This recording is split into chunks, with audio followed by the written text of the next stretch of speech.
शुक्रवार की कथा। बोलो संतोषी माता की जय।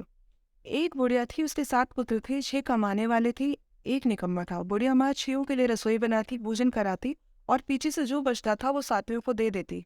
परंतु वह बड़ा भोला था, मन में कुछ विचार नहीं करता था। एक दिन अपनी बहू से बोला, देखो मेरी माता का मुझ पर कितना प्यार है। वह बोली, क्यों नहीं, सबका जूठा बचा हुआ तुमको ही खिलाती है। वह बोला, ऐसा कभी नहीं हो सकता, मैं जब तक अपनी आंखों से न देखूं मान नहीं सकता। बहू ने कहा, देख लोगे तब तो मानोगे। कुछ दिन बाद एक बड़ा त्योहार आया। घर में 7 प्रकार के भोजन और चूरमा के लड्डू बने। वह जाशी वो सिर दर्द का बहाना बनाकर एक पतला कपड़ा सिर पर ओढ़कर रसोई घर में ही सो गया और कपड़े में से सब देखता रहा। शिव भाई भोजन करने आए। उसने देखा माँ ने उनके लिए सुंदर सुंदर आसन बिछाए हैं, 7 प्रकार की रसोई परोसी है। वह आग्रह करके उन्हें जिमाती है। वह देखता रहा। जब भाई भोजन करके चले गए तब उन्हीं जूठी थालियों में से लड्डुओं को टुकड़ों को उठाया और एक लड्डू बनाया और जूठन साफ कर बुढ़िया माँ बोलती है, उठ बेटा, शिव भाई भोजन कर गए हैं, अब तू ही बाकी है, उठना कब खाएगा। वह कहने लगा, माँ मुझे भोजन नहीं करना है, मैं परदेश जा रहा हूँ। माँ ने कहा, कल जाता हो तो आज ही चला जा। वह बोला, हाँ हाँ आज ही जा रहा हूँ। यह कहकर वह घर से निकल गया। चलते समय उसको बहू की याद आई। वह गौशाला में कंडे थाप रही थी। वह उससे जाकर बोला, हम जावे परदेश को आवेंगे कुछ काल, तुम रही हो संतोष से धर्म आपनो पाल। वह बोली, जाओ पिया आनंद से हमारो सोच हटाए, राम भरोसे हम रहे ईश्वर तुम्हें सहाय। देव निशानी अपनी देख धरु में धीर, सुध हमरी ना बिसारियो रखियो मन गंभीर। वह बोला, मेरे पास तो कुछ नहीं है, ये अंगूठी है सो ले लो और अपनी कुछ निशानी मुझे दे दो। वह बोली, मेरे पास क्या है, यह गोबर भरा हाथ है। यह कहकर उसकी पीठ पर गोबर के हाथ की थाप मार दी और वह चल दिया। चलते चलते एक दूर देश में पहुंचा। वहां पर एक साहूकार की दुकान थी। वही जाकर कहने लगा, भाई मुझे नौकरी पर रख लो। साहूकार को जरूरत थी, बोला रह जा। लड़की ने पूछा, तनख्वाह क्या दोगे। साहूकार ने कहा, काम देखकर ही दाम मिलेंगे। साहूकार की नौकरी मिली। वह सवेरे 7 बजे से लेकर रात तक नौकरी करने लगा। कुछ दिनों में दुकान का सारा लेन देन, हिसाब किताब, ग्राहकों को माल बेचना, सारा काम करने लगा। साहूकार के 7-8 नौकर थे, वो सब चक्कर खाने लगे, ये तो बहुत होशियार बन गया है। सेठ ने भी काम देखा और 3 महीने में ही उसे आधे मुनाफे का साझेदार बना लिया और 12 वर्ष में वह नामी सेठ बन गया और साहूकार सारो कारोबार उस पर छोड़कर घर से चला गया। अब बहू पर क्या बीती सुनो। सास ससुर उसको दुख देने लगे। सारी गृहस्थी का काम करा के उसे लकड़ी लेने के लिए जंगल में भेजते और घर की रोटियों के आटे से जो भूसी निकलती उसी की रोटियां बनाकर रख दी जाती। फूटे नारियल के नरेले में पानी, इस तरह से उसके दिन बीतते रहे। एक दिन वह लकड़ी लेने जा रही थी कि रास्ते में बहुत सी स्त्रियां संतोषी माता का व्रत करती दिखाई दी। वह वही खड़ी हो कथा सुनकर बोली, बहनों तुम्हें किस देवता का व्रत करती हो और इसके करने से क्या फल होता है, इस व्रत की करने की क्या विधि है। यदि तुम अपने इस व्रत का विधान मुझे समझाकर कहोगी तो मैं तुम्हारा बड़ा एहसान मानूंगी। तब उनमें से एक स्त्री बोली, सुनो यह संतोषी माता का व्रत है। इसके करने से निर्धनता दरिद्रता का नाश होता है, लक्ष्मी आती है, मन की चिंताएं दूर होती हैं, घर में सुख आने से मन को प्रसन्नता और शांति मिलती है। यह सुनकर बहू जल्दी रास्ते में लकड़ी की बोझ को बेच दिया और पैसों से बूढ़ चना ले माता के व्रत की तैयारी करने लगी और सामने मंदिर देखकर पूछने लगी, यह मंदिर किसका है। लोग कहने लगे, यह संतोषी माता का मंदिर है। यह सुनकर माता के मंदिर में जा माता के चरणों में लौटने लगी और दीन वो विनती करने लगी, माँ मैं निपट मूर्ख हूँ, व्रत के नियम नहीं जानती हूँ, मैं बहुत दुखी हूँ। हे माता जगजननी, मेरा दुख दूर करो, मैं तेरी शरण में हूँ। माता को दया आई। एक शुक्रवार बीता कि दूसरे शुक्रवार को ही उसके पति का पत्र आया और तीसरे शुक्रवार को उसका भेजा हुआ पैसा भी आ पहुंचा। यह देखकर जेठानी मुंह सुकोड़ने लगी, इतने दिनों में इतना पैसा आया है, इसमें क्या बड़ाई की बात है। लड़के ताना देने लगे, काकी के पास तो पत्र आने लगी, रुपया आने लगा है, अब तो काकी की खातिर बढ़ेगी, अब तो काकी बुलाने से भी नहीं बोलेंगी। वह बेचारी सरलता से कहती, भैया रुपया पैसा आवे तो सबके लिए अच्छा है। ऐसा कहकर आंखों में आंसू भरकर संतोषी माता के मंदिर में आ मातेश्वरी के चरणों में गिर कर रोने लगी और कहने लगी, माँ मैंने तुमसे पैसा नहीं मांगा है, मुझे पैसे से क्या काम, मुझे तो अपने सुहाग से काम है, मैं तो अपने स्वामी के दर्शन और सेवा मांगती हूँ। तब माता ने प्रसन्न होकर कहा, जा बेटी तेरा स्वामी आएगा। यह सुनकर वो खुशी से बावली हो घर पर जा काम करने लगी।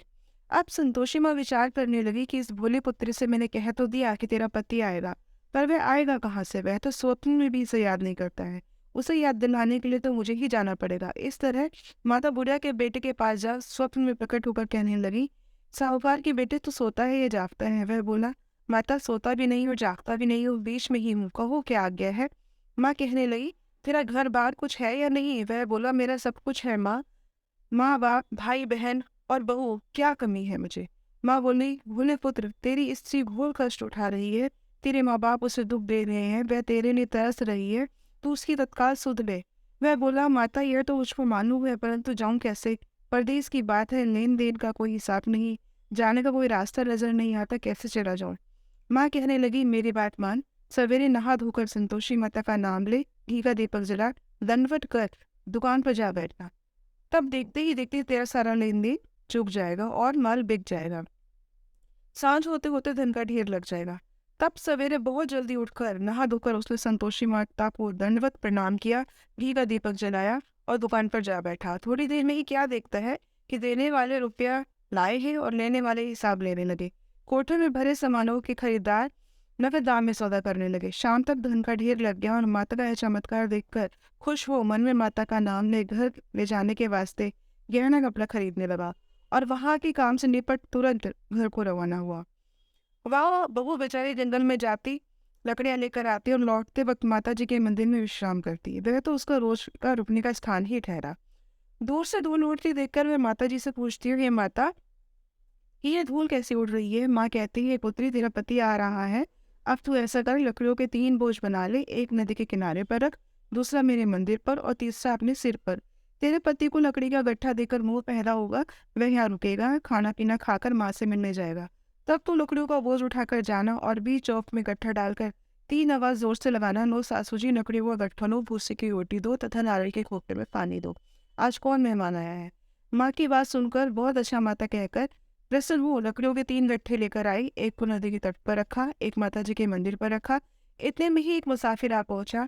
सूखी लकड़ी देखकर उसकी इच्छा हुई कि अब यही निवास करे और भोजन बना खा पीकर ही गांव जाए। इस प्रकार भोजन बना विश्राम ले कर गांव को गया और सबसे बड़े प्रेम से मिला। उसी समय बहू सिर पर लकड़ी इकट्ठा लिए आती है और लकड़ी के भारी बोझ को आंगन में डालकर जोर से आवाज देती है, लोग, सासू जी, लकड़ियों का गट्ठो लो, भूसी की रोटी दो, नारियल के खोपड़े में पानी दो, आज कौन मेहमान आया है? यह सुनकर उसकी सास अपने दिए हुए कष्टों को भुलाने हेतु कहती है, बहू, ऐसा क्यों कहती हो? तेरा मालिक ही तो आया है, आ बैठ, मीठा भात खा, भोजन कर, कपड़े गहने पहन।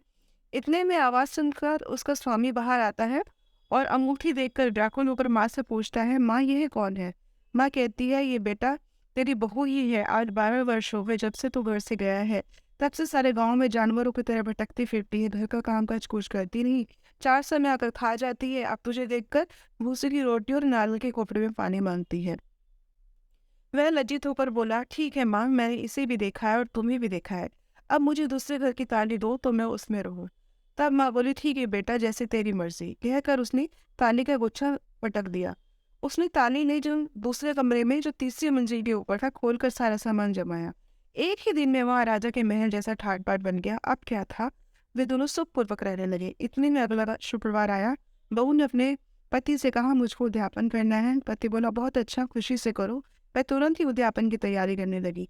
जेठ के लड़कों को भोजन के लिए कहने गई, उन्होंने मंजूर किया, परंतु जिठानी अपने बच्चों को सिखाती है कि देखो रे, भोजन के सब समय सब लोग खटाई ही मांगना, जिससे उसका उद्यापन पूरा ना हो। लड़के जीवनी आए, खीर पेट भर खाई, परंतु याद आते ही कहने लगे, हमें कुछ खटाई खाने को दो, खीर खाना में नहीं भाता है, देखकर अरुचि होती है। बहू कहने लगी, खटाई किसी को नहीं दी जाएगी, यह तो संतोषी माता का प्रसाद है। लड़की उठ खड़े और बोले, तो पैसे लाओ। बोली वो कुछ नहीं जानती थी, सो उनको पैसे दे दिए। लड़के उसी समय उठकर इमली लाकर खाने लगे। यह देखकर बहू पर माताजी ने कोप किया। राजा के दूत उसके पति को पकड़कर ले गए। जेठ जेठानी मनवाने खोटे वचन कहने लगे। लूट लूट कर धन इकट्ठा कर लाया था, सो राजा के दूत पकड़कर ले गए हैं। अब मालूम पड़ेगा जब जेल की हवा खाएगा। बहू से ये वचन सहन नहीं हुए। रोती रोती माता जी के मंदिर में गई और बोली, हे माता, तुमने ये क्या किया? हंसाकर अब रुलाने क्यों लगी हो? माता बोली, पुत्री, तूने उद्यापन करके मेरा व्रत भंग किया है, इतनी जल्दी सब बातों को बुला दिया। वह कहने लगी, माता, भूली तो नहीं हूँ, न ही कुछ अपराध किया है, मुझे तो लड़कों ने भूल में डाल दिया, मैंने भूल से उन्हें पैसे दे दिए, मुझे क्षमा कर दो। माँ बोली, ऐसी भी कोई भूल होती है? वह बोली, माँ, मुझे क्षमा कर दो, मैं फिर से तुम्हारा उद्यापन करूंगी। माँ बोली, ठीक है, अब भूल मत करना। वह बोली, अब भूल ना होगी मत माँ, बताओ वो कैसे आएंगे? माँ बोली, जा पुत्री, तेरा पति तुझे रास्ते में ही आता मिलेगा। वह घर को चली, राह में पति आता मिला। उसने पूछा, तुम कहाँ गए थे? तब वह बोला कि इतना धन जो कमाया है उसका टैक्स राजा ने मांगा था, वही भरने गया था। वह प्रसन्न होकर बोली, भला हुआ, अब घर को चलो। कुछ दिन बाद फिर शुक्रवार आया है। वह बोली, मुझे माता जी का उद्यापन करना है। पति ने कहा, ठीक है, करो। फिर जेठ के लड़कों को भोजन के लिए कहने गई। जेठानी ने पहले तो एक दो बातें सुनाई और लड़कों को सिखा दिया कि तुम पहले ही खटाई मांगना। लड़के भोजन करने से पहले ही कहने लगे कि खीर खाना हमें नहीं भाता है, जी बिगड़ता है, कुछ खटाई खाने को दो। वह बोली, खटाई खाने को नहीं मिलेगी, आना हो तो आओ। वह ब्राह्मणों के लड़कों को बुलाकर लाई और उनको भोजन कराने लगी। यथाशक्ति दक्षिणा की जगह पर एक फल उन्हें दिया। इससे संतोषी माता प्रसन्न हुई। माता की कृपा होते ही 9वें मास उसको चंद्रमा के समान सुंदर पुत्र प्राप्त हुआ। वह पुत्र को लेकर प्रतिदिन मंदिर में दर्शन के लिए जाने लगी। एक दिन माँ ने सोचा कि वह रोज ही यहाँ आती है, क्यों ना आज मैं ही इसके घर चलूं, इसका आसरा देखूं तो सही। यह विचार कर माता ने भयानक रूप बनाया। गुड़ और चने से सरे मुख पर सून के समान होठ, उस पर मक्खियां भिनभिना रही थी। दहलीज में पाँव रखते ही उसकी सास चिल्लाई, देखो रे, कोई चुड़ैल डंकनी चली आ रही है।